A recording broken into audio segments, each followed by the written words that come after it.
Welcome back. আমরা মৌলানা কিবরিয়া সাহেবের লগে আলাপ আসলাম। সো বাংলাদেশ থেকে আপনারা কি পরিমাণ ছাত্র ডেলিভারি দিতে পাররা? আমার মাদ্রাসাত বোর্ডিংয়ের বাইরে কোনো ছাত্র নাই।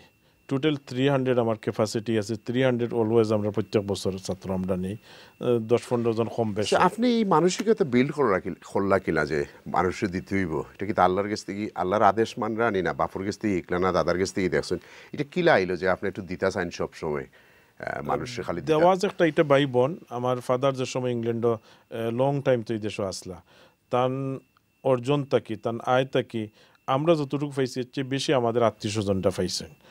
যে তান যে সমস্ত হালাল ইনকাম আসলো, ইনকাম থেকে আমরা সামান্য পয়সা আমরা পাইতাম, কিন্তু ম্যাক্সিমাম আমার আত্মীয় স্বজন আমার চাচা বাতিজা ফুফা যারা আছেন এরা দিতে, তখন থেকে আমরা ভাই বোন ওইটা শিখছি।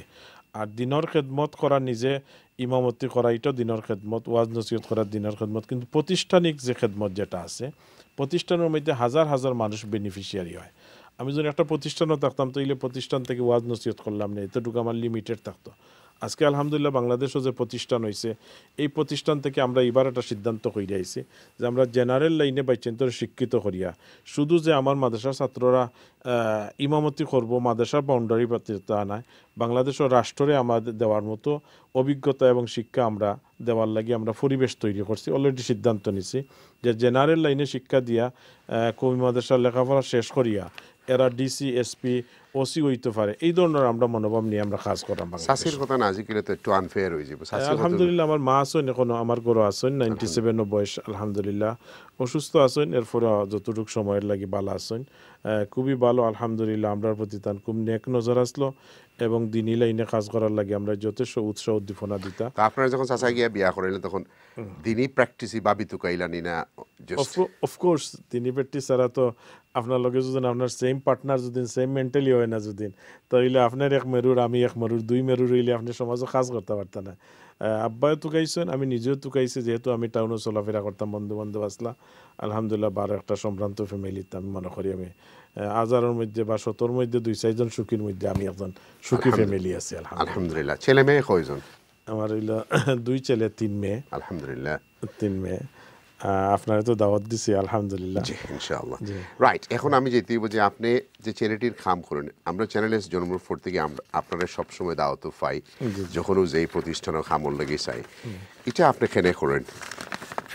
আমরা 2008 যখন শুরু করলাম ডিজাস্টারের সময়, তখনকার সময় 25,000 পাউন্ড অনেক পয়সা আসলো, এখন হয়তো অনেকে তুলরা।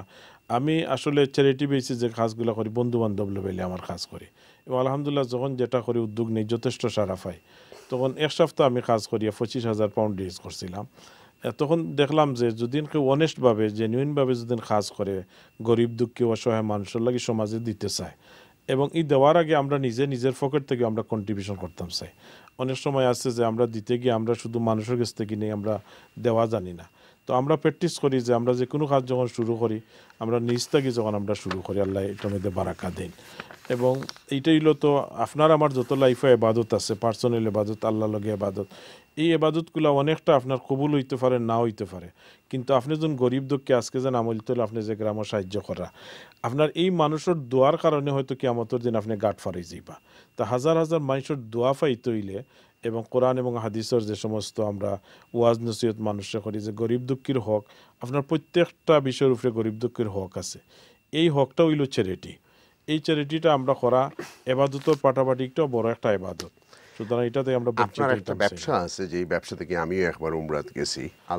ব্যবসায়ী মেন্টালি তো আমার 2008 থেকে ব্যবসায়ী মেন্টালি আসলো। আমি ঘর বাড়ি অন্যান্য ব্যবসা করছি। আমার এক বন্ধু, আমি আসলে হজর ট্রেডর আমার ইন্টারেস্ট আসলো না। হজর ট্রেডর আমি যখন 2008 এই লাইসেন্স লইছি, আমি কোনো সাব এজেন্ট ইয়া ব্রোকার ইয়ে কাজ করার কোনো পক্ষপাতি না, আমি কোনো সময় চাই না কেউ সাব এজেন্ট ব্রোকার ইয়ে কাজ করতাম। তখন আমার এক বন্ধু আমার অফার দিলা, তার একটা লাইসেন্সটা তাই ইউজ করতে পারা না, খুব ভ্যালুয়েবল লাইসেন্স আমার অফার দেওয়ায় আমি অ্যাকসেপ্ট করি। আমি শুরু করছিলাম 2008। টু বি অনেস্ট আসলে হজ খুব এই ট্রেডটা একটা বিতর্কিত ট্রেড, মানুষের কাছে হ্যাপি করার মতো ট্রেড নাই। আমিও 2-1 বছর প্র্যাকটিস করছি শিখবার লাগি। 2010 থেকে আমি যে প্র্যাকটিস করছি আলহামদুলিল্লাহ, ইয়ার হয়তো আমার অনেক হাজি বন্ধু বান্ধব আমার দেখরা আমি 95% আমি কইতাম পারি আমি নিজেও খুশি, আমার হাজিরাও খুশি, আমার বন্ধু বান্ধবরা খুশি। সব মিলাইয়া হইলো যে আমার কমিটমেন্টে আমি রক্ষা করতাম পারছি, আল্লাহ আমার রক্ষা করার তৌফিক দিচ্ছেন, লাভ লসে ব্যবসা করছি। আপনি প্রায় সময় আরএফসি থাকুন ডাইরেক্টলি এবং ইনডাইরেক্টলি। গত বছর আমরা দেখলাম উমরা কাফেলা করলা, জি জি জি, এটা কেটা? আলহামদুলিল্লাহ, এটা তো আমার লাগে একটা উল্লেখযোগ্য যে চ্যানেল এসে আমার এই অপরচুনিটি দিছে যে আমি যদি উমরা তো এমনি করলাম না, 2-250 মানুষ গেলেন, আর এফসে চ্যানেল এসে আমার এই অপরচুনিটি দেওয়ার কারণে 26টা সংগঠনের লগে মিলিয়ে আমি চ্যারিটির মধ্যে অংশগ্রহণ করতাম পারছি। আমার ইনকাম থেকে আমার আয় থেকে 26টা সংগঠনও একটা অংশ দিতাম পারছি। হাজার হাজার মানুষ বেনিফিট হয়েছে, পৃথিবীর বিভিন্ন দেশের মানুষ বেনিফিট হয়েছে। এটা চ্যানেল এসের লাগিও আমার লাগে আমার উপরে একটা অবদান, এবং আমি চ্যানেল এসের সহযোগিতা করতাম পারছি, এটা আল্লাহ পাকের শুকরিয়া আদায় করে। এটা আমরা লাগে সৌভাগ্য, এবং এটা আমি মনে করি যে আরএফসির চ্যানেল এসে ধরিয়া রাখা উচিত, কারণ একই আমব্রেলার তলে এতটা সংগঠন, এই সংগঠনগুলারে আপনি একদিন করে রাত্রের ইনকামটা সব সংগঠনে ফাইর, এবং এটা আমি মনে করি চ্যানেল এসের লাগে একটা মডেল, এবং অন্যান্য চ্যানেল যেগুলো আছে এগুলো এই চ্যানেল এসের এই মডেলটা গ্রহণ করা উচিত, সবাই বেনিফিট হইব। আলহামদুলিল্লাহ। এখন হইল যে আমরা মনে করি যে সময় আইছে যে মুসলমানরা ওয়েস্টার্ন ওয়ার্ল্ডে মুসলিম ইসলাম বেশি আমরা প্র্যাকটিস করলাম। আরব দেশেও কিন্তু আমরা বড় গাড়ি, বড় বাড়ি, বড় বড় জিনিসও আছে। আর আরব ছোট্ট একটা দেশে, আরবের মাঝে সব জায়গা দুই দেশও যুদ্ধ করেন মানের, কিন্তু বড় বড় যারা ইসলামিক স্টেট রাষ্ট্রগুলো আছেন তারা কিন্তু এই মানুষগুলোর ফাঁসে গিয়ে দাঁড়ান না। ইতিহাসগত দেখা যায় যে মানুষ যখন আলুর মাংসে অবস্থা হয় যখন অন্ধকারও যায়, তো আমরা যখন নন মুসলিম দেশও আইছি, আমরা নন মুসলিম দেশও তুলনামূলকভাবে প্র্যাকটিস ও কারণে বেশি হয়, মানুষে এখানে বৈরী পরিবেশ দিককে অনেক জিনিস শিখের, যেখানে আমার কম্পিটিশন আছে। আর যে দেশগুলা মুসলমান হল রিল্যাক্স আছেন, এই রিল্যাক্স দেশগুলোর মধ্যে মানুষ আইয়াসির মধ্যে, তার ফ্যাশনের মধ্যে, তার সুখ শান্তির মধ্যে ফরিয়া সে এইটা নিয়ে ইসলাম নিয়ে অত প্র্যাকটিস করেন না। আমি একটা এক্সাম্পল দিই যে ইউরোপিয়ান দেশও একজন মানুষের জন্য 24 ঘন্টা ইবাদত করতে পারবো, তার ঘরে গরম পানি আছে, হিটার আছে, মসজিদও হিটার আছে, নমাজের বাস্তব ব্যবস্থা, 24 ঘন্টা নাফরমানি করতে চায় যদি তাও করতে পারবো। তো আল্লাহ পাকে আমরা এই সুযোগ করিয়া দিচ্ছেন ইউরোপিয়ান দেশও, গলিতে গলিতে মসজিদ, ফাড়ায় ফাড়ায় মসজিদ। আমার প্রশ্নটা হয়েছে যে আমরা ইউরোপ থাকিয়ে যতটুকু মানুষের পাশে দাঁড়াই, এত খনিজ দ্রব্য, এত পয়সা দেওয়ার কারণে বড় বড় আরবরা তো এইসব কাজ করেন না। তারা আছে বড় গাড়ি 10 খান পার্ক করে রাখতো, 100 তলা বিল্ডিং বানাইতো, তারা আছে দুনিয়াদারি বেশি লইয়া ব্যস্ত। এটার কারণে কি? ওটা আছিল প্রশ্ন যে আমরা আল্লাহ পাকে কোরআনে করিমে কইছেন ইন্নামা আওলাদুকুম ওয়া আমওয়ালুকুম ওয়া আওলাদুকুম ফিতনা, কইছেন যে ছেলে সন্তান, মাল সম্পদ মানুষের লাগি নিয়ামত, আবার ফিতনাও। তো আরব দেশও যে সম্পত্তি তারা পাইছে, তারা রিসেন্টলি যে সম্পত্তি পাইছে খনিজ দ্রব্য, তারা হঠাৎ তারা পাইছে, এটা তারা জন্মগত পূর্বসূত্রে না, হঠাৎ পাইয়া এই সম্পদটা তারা সঠিকভাবে ইউজ না করার কারণে আজকে মিডিল ইস্টের অনেক দেশ দেখা দৃষ্টি হয়ে গেছে। তারার উপরে এই পরীক্ষা মুসিবত আইছে, বিকজ তারার মালরে তারা রংভাবে তারা ইউটিলাইজ করে, আইয়াসি করে। তদ্রুপভাবে এর উল্টা আমরা ইউরোপও যারা আছি, আমরা মালরে আমরা যথাসম্ভব মেহনত করি আমরা অর্জন করাম, কষ্ট করিয়া করাম, সাফার করাম, আমরা এটারে আমরা ইউজ করাম সঠিকভাবে। যার কারণে আমার বিশ্বাস যে এই ফসলটা আমরা সঠিকভাবে যদি ইউজ করি তাহলে এটার মধ্যে বারাক হইবে, লং টাইম আমরা বেনিফিশিয়ারি। Thank you. এখন হয়েছে যে আপনি আমরা ভিউয়ার্সরে কিতা কইবা যে তারা মানুষের পাশে দাঁড়াইতে, আল্লাহর আদেশ মানতে, এবং আমরা তো কেউ চিরজীবী নাই এই পৃথিবীতে, আমরা সব যাইমুগি এই পৃথিবী থেকে।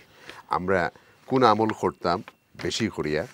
থ্যাংক ইউ চ্যানেলেসে আমার ইনভাইট করার লাগি, আমি চ্যানেলেসের প্রতি কৃতজ্ঞ। আজকে যে সমস্ত ভিউয়ার হল চ্যানেলার্সর আছেন আমার এবং আমার জলিল ভাইরে দেখরা, আপনাদের উদ্দেশ্য হইল, আমার মেসেজ হইল যে আমরা এই দুনিয়ার মধ্যে আমরা ক্ষণস্থায়ী জীবন, আমরা সুখ শান্তি, আমরা শেষ পর্যন্ত দিনের শেষে আমরা যা অর্জন করি 2টা রুটির উপরে, সামান্য 1 প্লেটের উপরে আমরা বেশি খাইতাম পারি না।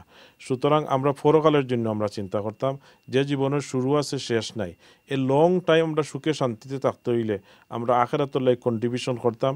আজকে আল্লাহ আপনারে আমারে সম্পত্তি দিছে, টার্কির যে ভূমিকম্প হইল 2 বছর আগে, যে সমস্ত মানুষ 10 মিনিট আগে মিলিয়নার আসলো, 10 মিনিট বাদে রাস্তার ফকির রুটির লাগি গিয়ে হাত ফাটাইছে। তো আমরারও এই অবস্থা জীবনে হইতে পারে। সুতরাং এই অবস্থা ওইবার আগে আমরা মানুষের পাশে দাঁড়াই, মানুষের সহযোগিতা করি, এইটাই আমাদের জীবনের সফলতা আনবে। আমার পূর্বপুরুষ, আমার বংশের মধ্যে সম্পত্তির বারাকা আসবে যদি আমরা অন্য সাহায্য আসে। আল্লাহু ফি আউনিল আবদি মা কানা আল আবদু ফি আউনি আখিহি, হাদিসের মধ্যে আছে মানুষ যখন মানুষের পাশে দাঁড়ায় আল্লাহ পাক তার পাশে গিয়ে দাঁড়ায়। তো আল্লাহ সাহায্য পাইতে হইলে আমরা মানুষের জন্য সাহায্য করি। আল্লাহ পাকে আমাদের মানুষের সাহায্য করার, কমিউনিটির সাহায্য করার তৌফিক দান করুকা। থ্যাংক ইউ মৌলানা আমার কিবরিয়া ভাই দাওয়াত দেওয়ার লাগে। অশেষ ধন্যবাদ আপনার এই সময় দেওয়ার লাগে। ভিউয়ার্স, দ্যাটস অল ফ্রম মৌলানা কিবরিয়া। আপনারা অনেক কিছু জানতাম ফার্স্ট। Let's move on. আমরা আগামী এপিসোডে আবার আপনার লগে দেখা হইব ইনশাআল্লাহ।